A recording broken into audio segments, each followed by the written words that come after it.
Hey guys, I'm back, and this is Reef Tank update episode 3, I believe. And this is me filling up here. I'm just doing a voiceover of some filming that I got of filming this tank up. So what we've done here is we've added water in, and we're going to be adding sand in in about 30 seconds to a minute.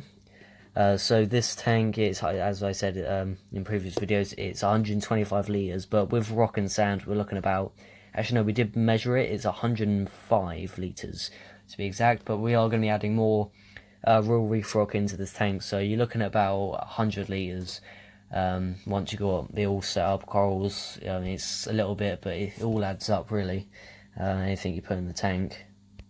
So in this tank I'm using Red Sea's live sand, Fiji pink, where it's just reef pink. It's just got like loads of little pink stones in it.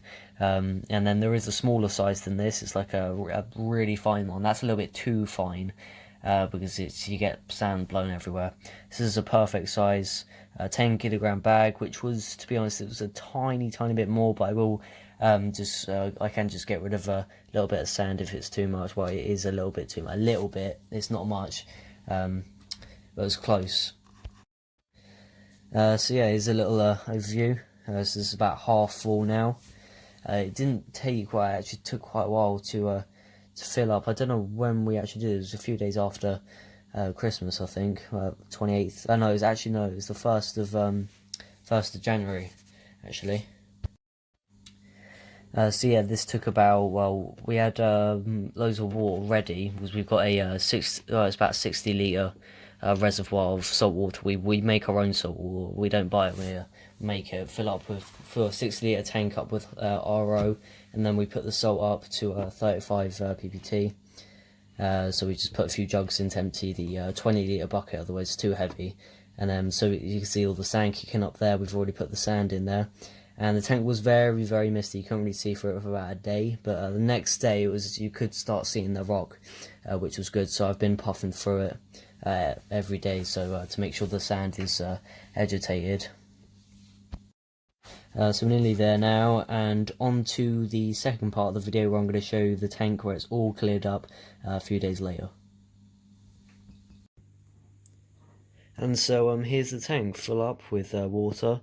And this is like 5-6 days later, so the water's all cleared up. So what I've been doing daily is just pumping through all the sand to make sure all the mistiness and milkiness comes out all out of sand, because I don't really want all that in there, because if it gets kicked up then it's going to make the tank cloudy every time. So I want to make sure it's really clean. And yeah, so water it's a big thing. I just put on this little old 300 litre pump, and then I've got the main pump there now. And the shimmer I'm quite impressed with. It's a nice shimmer. Obviously the flow is going to be different when I get wave pumps. There might be a little bit of pulsing, a little bit. So the shimmer on in the tank will look different.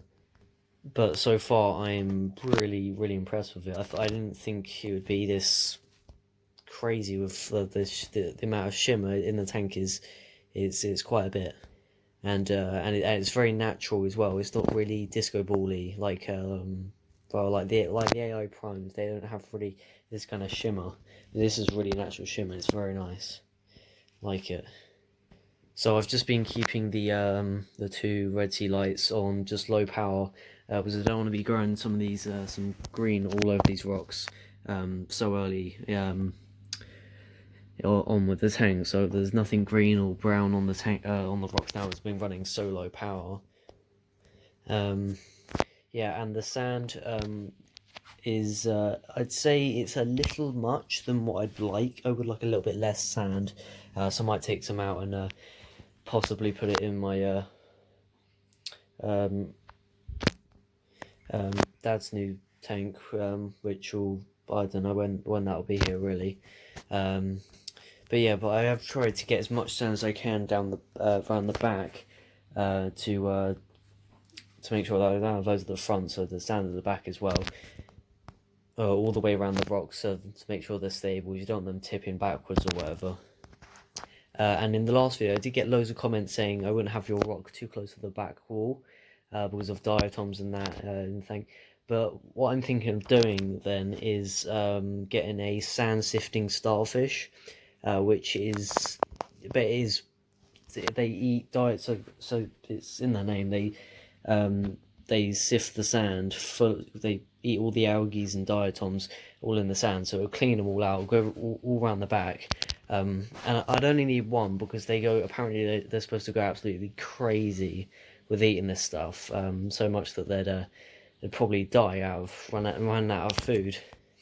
So that would probably be my solution. If not, I can always just chuck this little pump down the back to get some flow around the back, or just angle away from the machine so we get some flow around there, so it doesn't just collect full of stuff. So yeah, I'm gonna try the starfish way, and I do have a conch going in here as well, which does eat quite a bit of diatom. And another thing, what else I've done with this tank as well, is that light out of the way. I've added on my ATO. It's not running right now. We still need to do all the electrics, but this is so this is where the water will come out. And then I do have in here, I have my tank that I got. So this is about a 38. Well, it's about a 40-litre tank, I think.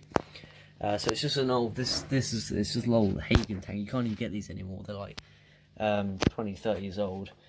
So yeah, I've got my little, that's the pump in there, so this will be filled up with RO water, and then there's a little floater valve thing in there, so when it goes up, the pump will turn on and start pumping water.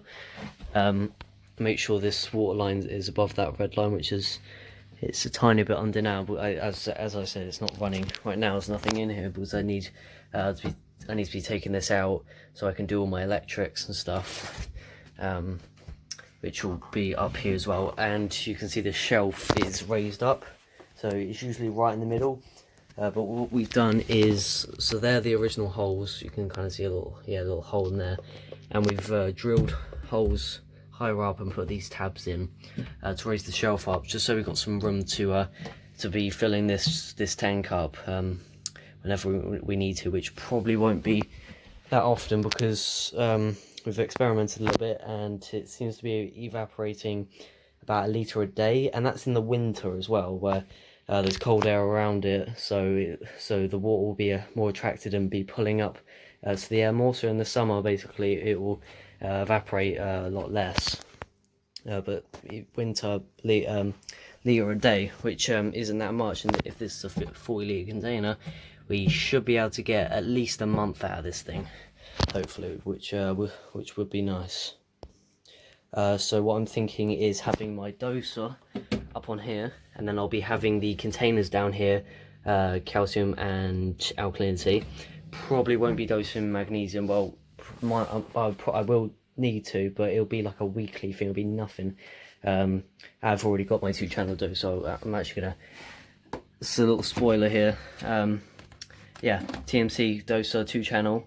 Dad just had one of these spare, which saves me 150 quid, which is good. So I just need to spend 20-30 quid on a little container, which will go down here, and it's just messed out all the electrics, which will be all organised, because I do like organised electrics, really. So it's not, it's not very important right now. It's just when I do the transfer. But even when I do the transfer, I've only going to be having like what I've already got in the Evo here. I do have like tank's a little bit dirty, but I do have about 1, 2, 3, 4 small bits of SPS corals. So it's in a big tank, it's not going to be soaking down much. It's when I start introducing more corals. So this will probably be one of the last bits of equipment I add on. Well, actually, there might be wave pumps as well. Is another thing I got to get. Another thing as well that's came is, this is my Biohome Ultimate. This is my biological filtration. So I'm still running sponges in there. I haven't put this in yet. So when I put this in, I can put. So I got 2 kilos of it down there.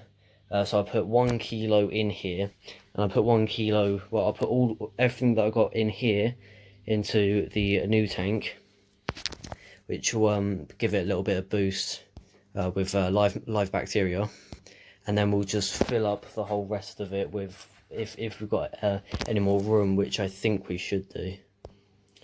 So yeah, that's tank update episode 3, I think. Yeah, this is 3. So we've got water, sand, we've got the doser down here. We've rigged up the auto top off, just need to plug it in and put some water in the reservoir down there. That's up and running, and then we need to get our biological in. So in the next video, we might, not really too sure, have this doser rigged up. The RO will be running, and the transfer, I don't know when that's going to be happening, but within the next 10 days, hopefully, will be the transfer, which will be a big thing. Really, because it'd be really interesting to see what my corals look like under a completely different light, because it's very white in this tank, really. Very white. I mean, you've got the blue setting, but there's white and blue, but during the main day, like, well, throughout the whole day, I just have it on white, and then I just got it blues for like half hour, I think, about an hour, which isn't much. So it'll be really interesting to see what the corals look like under bluer lights, and, well, really good high controllable lights. So yeah, that'll do it for this video, and I'll catch you next week with more stuff. Bye.